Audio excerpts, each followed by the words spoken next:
नमस्कार दोस्तों, मैं वैभव हंसराज आपका स्वागत करता हूं तक्षशिला ट्यूटोरियल के ऑनलाइन चैनल पे।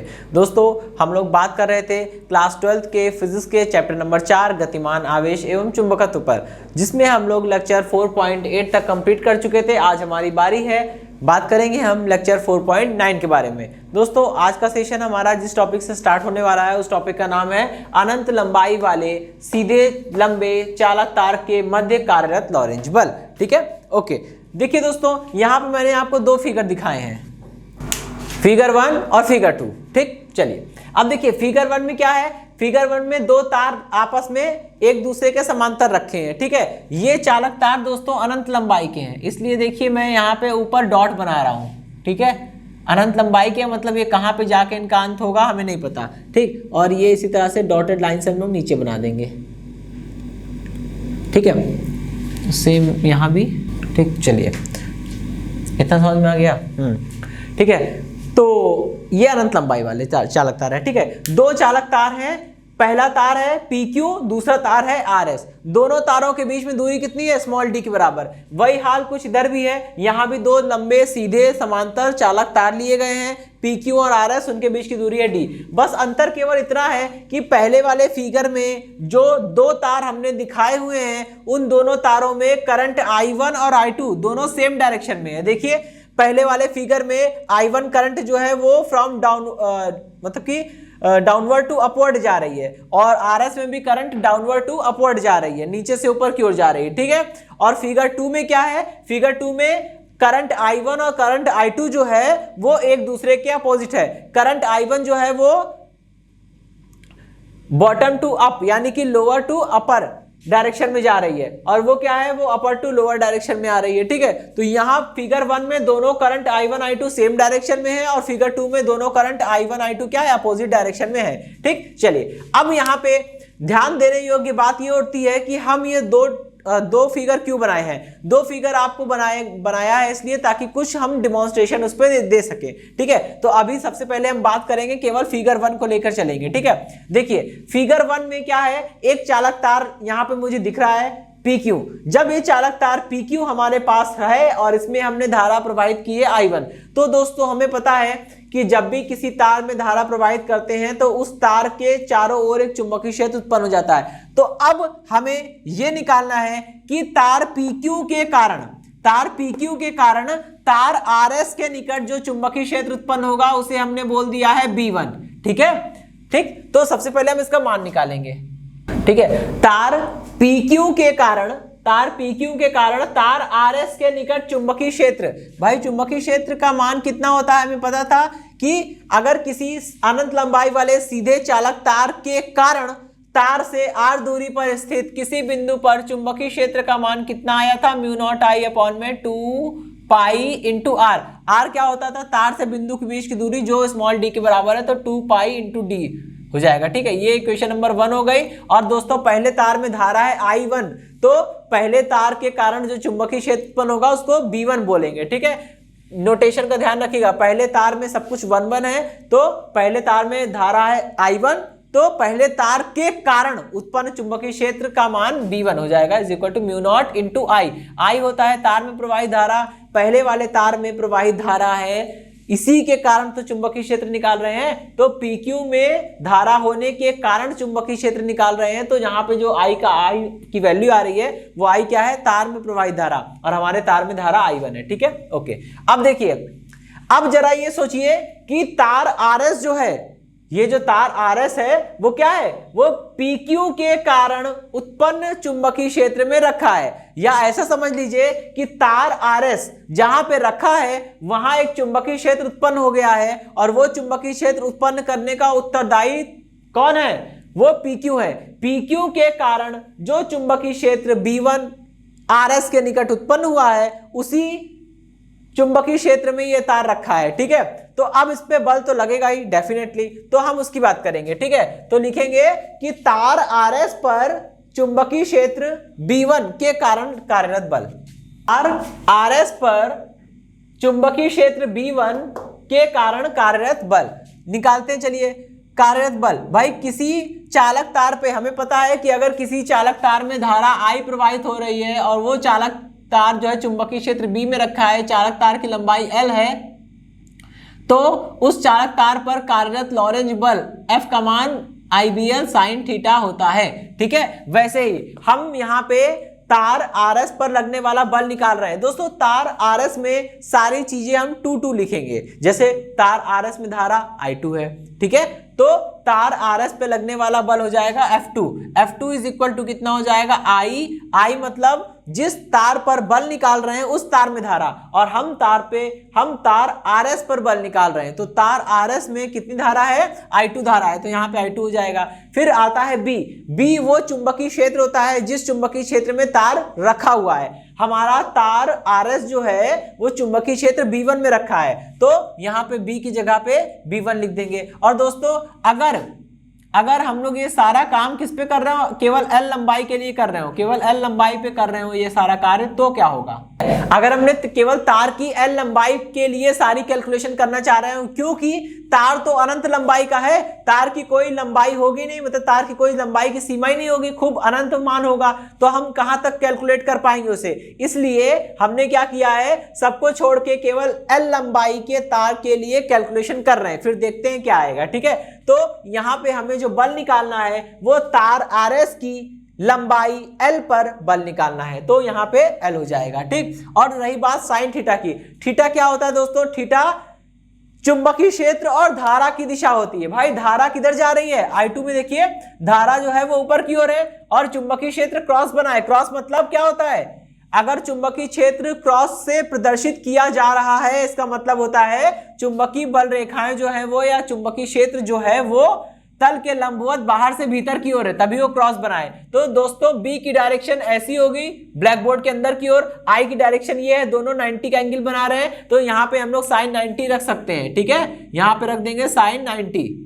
ठीक, चलिए अभी क्या होगा, साइन 91 हो जाएगा, F2 की वैल्यू कितनी आ जाएगी, F2 is equal to I2, और यहाँ पे B1 की वैल्यू समीकरण 1 से उठा के रख दीजिए, कितना हो जाएगा, म्यू नॉट I1 अपॉन में कितना हो जाएगा, 2 पाई इंटू डी, और ये हो जाएगा दोस्तों L, और साइन 90 गोज टू 1। ठीक है, अच्छा यहां से हम क्या कर सकते हैं दोस्तों, यहां से हम एक काम कर सकते हैं, यहां से हम निकाल सकते हैं F2 का मान, F2 upon L, F2 upon L is equal to कितना आ गया, म्यू नॉट अपॉन 2 पाई, और ये हो जाएगा I1 इंटू I2 अपॉन में D। ठीक है, इक्वेशन नंबर 2। चलिए अब यहां पे हम क्या करेंगे, इसकी दिशा निकाल लेते हैं जरा सा, है ना, देखते हैं। अब देखिए चुंबकीय क्षेत्र B1 में तार रखा है RS, तो इस तार RS पे कोई ना कोई लॉरेंज बल लगेगा, बिल्कुल लगेगा, और जब लॉरेंज बल लग रहा है तो उसकी दिशा भी तो हमें पता होनी चाहिए। तो दोस्तों लॉरेंज बल की दिशा निकालने के लिए फ्लेमिंग के बाएं हाथ का नियम अप्लाई करिए। ये होता है फोर्स, ये है मैग्नेटिक फील्ड, ये है करंट, इसको मैग्नेटिक फील्ड की डायरेक्शन में सेट करिए। मैग्नेटिक फील्ड है अंदर की ओर, क्रॉस बना है इसलिए मैग्नेटिक फील्ड अंदर की ओर है, तो मैग्नेटिक फील्ड चुंबकीय क्षेत्र अंदर की ओर है। ये वाली उंगली धारा की दिशा में होनी चाहिए दोस्तों, धारा ऊपर है तो उसको ऐसे कर दिया, बल किधर आ रहा है दोस्तों, अंदर की ओर, यानी इस पे जो फोर्स लगेगा वो किधर लगेगा, अंदर की ओर लगेगा। ये फोर्स की डायरेक्शन हो जाएगी, ये फोर्स F2 की डायरेक्शन हो जाएगी। ठीक है, ओके, अब हम बात करते हैं उल्टा। दोस्तों जब PQ ने RS के निकट चुंबकीय क्षेत्र उत्पन्न किया था और तार RS पर बल लग रहा था, तो क्या उल्टा नहीं हो सकता, तार RS PQ के निकट चुंबकीय क्षेत्र उत्पन्न नहीं कर पाएगा, बिल्कुल करेगा। और जब PQ के निकट चुंबकीय क्षेत्र उत्पन्न हो जाएगा तो उसी चुंबकीय क्षेत्र में तार रखा है PQ, तो क्या तार PQ पर बल नहीं लगेगा, बिल्कुल लगेगा। तो उसकी कैलकुलेशन हमें करनी है। ठीक है दोस्तों, चलिए तो इसको मैं अभी रफ करता हूं। तो अब क्या है, तार RS के कारण तार PQ के निकट RS में धारा प्रवाहित हो रही है। जब RS में धारा प्रवाहित हो रही है तो तार RS अपना खुद का चुंबकीय क्षेत्र उत्पन्न करेगा, बिल्कुल करेगा। अब हमको यह निकालना है कि तार RS के कारण तार PQ के निकट चुंबकीय क्षेत्र कितना होगा। दोस्तों तार B के लिए सब कुछ, तार RS के लिए हमने सब कुछ 2 माना हुआ है। ठीक है, जैसे फोर्स F2, धारा I2, तो तार RS के कारण जो चुंबकीय क्षेत्र उत्पन्न हो रहा है उस चुंबकीय क्षेत्र का मान हम मान लेते हैं B2। ठीक है, तो तार RS के कारण PQ के निकट चुंबकीय क्षेत्र का मान B2 इज इक्वल टू कितना हो जाएगा, ये हो जाएगा म्यू नॉट इंटू आई अपॉन में 2 पाई इंटू आर होता है। दोस्तों तार RS से तार PQ के बीच की दूरी है D, तो 2 पाई D हो जाएगा। और दोस्तों mu not I upon 2 pi D या 2 पाई R जो फॉर्मूला हमने लगाया है उसमें I क्या होता है, I उस तार में धारा होती है जो तार चुंबकीय क्षेत्र उत्पन्न कर रहा होता है। यहां पे चुंबकीय क्षेत्र उत्पन्न करने वाला तार कौन सा है, RS, तो तार RS में धारा देखनी है, तार RS में धारा कितनी है, I2, तो ये हो गई I2। ठीक है, ये समीकरण नंबर 3 हो गई। अब देखिए दोस्तों, इसी चुंबकीय क्षेत्र B2 में एक तार रखा है PQ, इस तार पर कार्यरत बल निकालना है। ठीक है, चुंबकीय क्षेत्र B2 के कारण तार PQ की L लंबाई पर कार्यरत लॉरेंज बल। दोस्तों तार PQ के लिए सब कुछ हमने 1 माना था, जैसे तार PQ में प्रवाहित धारा I1 तार PQ के कारण उत्पन्न चुंबकीय क्षेत्र B1, वैसे ही तार PQ पर लगने वाला बल F1 हो जाएगा, क्योंकि तार PQ के लिए हमने सब कुछ 1 ऐसा माना हुआ है। ठीक है, तो तार PQ में प्रवाहित धारा I1 हो गई, तार PQ के कारण उत्पन्न चुंबकीय क्षेत्र B1 हो गया, और तार PQ पर लगने वाला बल F1 हो जाएगा। तो दोस्तों अगर किसी चुंबकीय क्षेत्र B में L लंबाई वाला चालक तार जिसमें I धारा प्रवाहित हो रही है वो रखा हुआ है, तो उस पर लगने वाला बल या लगने वाला लॉरेंज बल या चुंबकीय बल का मान कितना होता है, physical to IBL sin theta. तो यहां पे रख देंगे दोस्तों, F तार पर लगने वाला बल है, मैं कह रहा तार PQ पर लगने वाला बल F1 है, F1 इज इक्वल टू कितना होता है, IBL sin थीटा। दोस्तों I वो धारा होती है जो तार में प्रवाहित हो रही होती है, जिस तार पर आपको बल निकालना है ना, जिस तार पर लगने वाला बल आप निकालना चाहते हैं उस तार में प्रवाहित धारा है I जो वहां लिखी है। हम निकाल रहे हैं PQ पर लगने वाला बल, तो हमें यह देखना होगा कि तार PQ में कितनी धारा है, और तार PQ में कितनी धारा है दोस्तों, I1। ठीक है, ओके। अब यहां पे रखना है वो चुंबकीय क्षेत्र B, वो चुंबकीय क्षेत्र है जिस चुंबकीय क्षेत्र में तार PQ रखा हुआ है, और चुंबकीय क्षेत्र जिस चुंबकीय क्षेत्र में तार PQ रखा है वो चुंबकीय क्षेत्र कौन सा है, वो चुंबकीय क्षेत्र है हमारा B2। ठीक है, तो ये हो जाएगा IBL sin थीटा में I की जगह I1 हो गया, B की जगह B2 हो जाएगा, और L लंबाई पे काम कर रहा है। ठीक है, ओके। और थीटा क्या होता है दोस्तों, थीटा होता है धारा और चुंबकीय क्षेत्र के बीच का कोण। धारा है ऊपर की ओर और चुंबकीय क्षेत्र है बाहर की ओर। चुंबकीय क्षेत्र डॉट है, मतलब भीतर से बाहर की ओर है, चुंबकीय क्षेत्र बाहर की ओर, धारा ऊपर की ओर, एंगल कितना 90, तो यहाँ पे रखेंगे हम लोग sin 90। ठीक है, sin 90 1 हो जाएगा, और ये बनेगा F1 is equal to I1, और यहाँ से B2 की वैल्यू रखिए, कितना हो जाएगा, mu naught I2 divided by 2 pi into D। ठीक है, और साइन, और ये L हो गया, sin 90 कितना हो जाएगा, 1 हो जाएगा। ठीक है, कितना आया ये आ जाएगा F2 अपॉन में L is equal to mu naught upon में 2 पाई, और ये हो जाएगा I1 I2 अपॉन में D। ठीक है, चलिए भाई, ये हो गई समीकरण नंबर 4। ठीक है, अब दोस्तों समीकरण 2 और समीकरण 4 से आपको ये पता चल रहा होगा, समीकरण 2 में क्या निकला था, समीकरण 2 में निकला था कि F1 अपॉन में L is equal to mu naught upon में 2 पाई और I1 इंटू I2 अपॉन में D।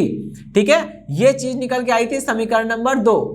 अब देखिएगा दोस्तों, जरा हम F2 की दिशा तो निकाल लें। F2 मतलब तार PQ पर, सॉरी F1 मतलब तार PQ पर लगने वाला बल। ठीक है, आइए देखते हैं दोस्तों, अगर तार PQ पर लगने वाले लॉरेंज बल की दिशा निकालनी है तो करना क्या होगा, हमें फ्लेमिंग के बाएं हाथ का नियम अप्लाई करना होगा। ठीक है, देखिए ये अंगूठा लॉरेंज बल की दिशा को बताता है, ये इंडेक्स फिंगर क्या बताती है, चुंबकीय क्षेत्र की दिशा को बताती है, और ये मिडिल फिंगर करंट की डायरेक्शन में होनी चाहिए। बात कर रहे हैं हम लोग PQ की, तो PQ में मैग्नेटिक फील्ड यानी चुंबकीय क्षेत्र किधर है, भीतर से बाहर की ओर, तो ये उंगली किधर रखेंगे, बाहर की ओर, और मिडिल फिंगर करंट की डायरेक्शन में होनी चाहिए। करंट किधर है, ऊपर की ओर, तो फोर्स किधर आ रहा है, अंदर की ओर, और फोर्स ये आ जाएगा अंदर की ओर। ये फोर्स हो गया F1। ठीक है, ये फोर्स हो गया F1। आप देख पा रहे होंगे कि अगर किन्हीं दो समांतर सीधे अनंत लंबाई वाले चालक तारों के मध्य I1 और I2 करंट सेम डायरेक्शन में फ्लो हो रही है, तो उनके मध्य लगने वाला बल जो होगा वो आकर्षण का होगा, क्योंकि दोनों तार देखिए एक दूसरे की ओर, दोनों तार पर एक दूसरे की ओर बल लग रहा है, दोनों तार एक दूसरे की ओर आएंगे, यानी दोनों तारों के मध्य आकर्षण बल लगेगा। ठीक है, एक बार फिर समझिएगा कि फिगर 1 से ये क्लियर है कि अगर किसी अनंत लंबाई वाले सीधे लंबे चालक तारों में I1 और I2 धारा सेम डायरेक्शन में एक ही दिशा में प्रवाहित की जाए तो उनके मध्य आकर्षण बल उत्पन्न होता है। ठीक है, ओके। और इसका उल्टा देख लीजिए, अगर दोनों अनंत लंबाई वाले सीधे चालक तारों के मध्य करंट I1 I2 दोनों विपरीत दिशा में प्रवाहित हो रही हो तो दोनों तारों के मध्य कैसा बल लगेगा? प्रतिकर्षण का बल लगेगा। आइए देखते हैं कैसे। पहले हम लोग तार PQ पर लगने वाला बल निकालते हैं। तार PQ पर लगने वाला बल निकालना है, फ्लेमिंग के बाएं हाथ का नियम। ये क्रॉस है, ये अंदर होगा, करंट ऊपर है और फोर्स किधर आ रहा है? बाहर की ओर आ रहा है, तो फोर्स लगेगा बाहर की ओर, तो ये बना दिया हमने F1। ठीक है, ओके। अब हम लोग तार RS पर लगने वाला बल निकालते हैं। तार RS पर लगने वाला बल निकालना है, फ्लेमिंग के बाएं हाथ का नियम अप्लाई करिए। क्रॉस है, अंदर की ओर, करंट नीचे की ओर, फोर्स आउटवर्ड। ठीक है, फोर्स ही आ जाएगा। ठीक, ये हो गया F2। चलिए भाई, तो F1 F2 आ गया। अब आप देख पा रहे होंगे कि अगर अनंत लंबाई वाले सीधे लंबे चालक तारों में धारा विपरीत दिशा में प्रवाहित होती है, एक में धारा ऊपर की ओर, दूसरे में धारा नीचे की ओर, अगर अनंत लंबाई वाले सीधे लंबे चालक तारों के मध्य धारा विपरीत दिशा में प्रवाहित हो रही है तो उनके मध्य कैसा बल कार्य करेगा? प्रतिकर्षण का बल कार्य करेगा। ये बात तो तय है। ठीक है, अब यहां से दोस्तों एक बहुत इंपॉर्टेंट परिभाषा निकलती है कि 1 एम्पीयर धारा क्या होती है। ठीक है, तो आइए समझते हैं 1 एम्पीयर धारा है क्या। देखिए दोस्तों, अब यहां पे हमें एक बहुत इंपॉर्टेंट टॉपिक है, एक बहुत इंपॉर्टेंट डेफिनेशन है जो इसी डेरिवेशन से निकल कर आ रही है और इसी डेरिवेशन का एक हिस्सा भी है। ठीक है, और ये परिभाषा अलग से पूछी जाती है। तो 1 एम्पीयर धारा क्या है, इस चीज को हम लोग यहाँ पे समझेंगे। ठीक, चलिए अब इसमें क्या है, समीकरण 2 और समीकरण 4 से F2/L या F1/L, इसको हमने एक कॉमन टर्म दे दिया F/L। इसका मान कितना है? μ0/2π इंटू I1 I2/d। यही मान F2/L का आया था, यही मान F1/L का आया है और इसी को हमने F/L मान लिया है। ठीक है, अच्छा अब देखिए इसमें यदि हम लोग सेट कर दें, सपोज करिए, अच्छा दोस्तों अब देखिए यदि हम लोग इसी फॉर्मूले में I1 I2 बराबर 1 रख दें, तो सपोज करिए यहां लिखा है 1, यहां लिखा है 1, I1 I2 की जगह 1 इंटू 1 1 आएगा, और अगर d बराबर भी 1 हो जाए तो क्या बचेगा? 1 इंटू 1/1, दैट इज ये whole things will goes to 1। ठीक है, अच्छा बचेगा क्या? F/L इज इक्वल टू μ0/2π और सब कुछ 1 हो गया। ठीक, और आपको मैंने बताया था दोस्तों कि μ0/4π की वैल्यू कितनी आती है? μ0/4π की वैल्यू आती है 10⁻⁷। ठीक है, बस यही तो करना है। अब यहां से आप क्या करिए, यहां से 2 निकाल दीजिए। 4 को लिख सकते हैं 2 इंटू 2, है ना, 4 को लिख सकते हैं 2 इंटू 2, और ये वाला 2 किधर चला जाए? इधर चला जाए, तो क्या बन जाएगा? ये बन जाएगा 2 इंटू 10⁻⁷। ठीक, वही चीज है, यहाँ पे वही चीज लग रही है। अब देखिएगा इसको, ये चीज बन गई। ठीक, ओके। अब यहां से हम लोग एक चीज समझेंगे, कहेंगे, इसी को शब्दों में बोलना है कि 1 एम्पीयर विद्युत धारा वह धारा है जो एक दूसरे से 1 मीटर की दूरी पर स्थित किन्हीं 2 लंबे सीधे चालक तारों के मध्य एक ही दिशा में प्रवाहित करने पर उनके मध्य प्रति एकांक लंबाई में 2 × 10⁻⁷ न्यूटन पर मीटर का बल उत्पन्न करती है। ठीक है, एक बार फिर सुनेंगे। 1 एम्पीयर विद्युत धारा वह धारा है जो अनंत लंबाई वाले सीधे चालक तारों के मध्य जिनके बीच दूरी 1 मीटर है के प्रति एकांक लंबाई पर 2 × 10⁻⁷ न्यूटन पर मीटर का बल उत्पन्न करती है। अगर दोनों करंट एक ही डायरेक्शन में है तो इनके मध्य आकर्षण बल उत्पन्न होता है, और अगर विपरीत दिशा में है तो इनके मध्य प्रतिकर्षण बल उत्पन्न होता है। ठीक है दोस्तों, तो यहां से 1 एम्पीयर की धारा की परिभाषा निकल के आती है और यही परिभाषा आपसे पूछी जाएगी। आपसे जब पूछा जाएगा 1 एम्पीयर विद्युत धारा क्या है, तो आप ये वाली परिभाषा देंगे, ना कि वो वाली जो चैप्टर नंबर 3 में हम लोग ने पढ़ा था। ठीक है, क्योंकि ये डेफिनेशन स्टैंडर्ड है, ये डेफिनेशन अच्छी है। ओके दोस्तों, ओके दोस्तों, तो आज के सेशन में इतना ही, मिलता हूं नेक्स्ट सेशन में, धन्यवाद।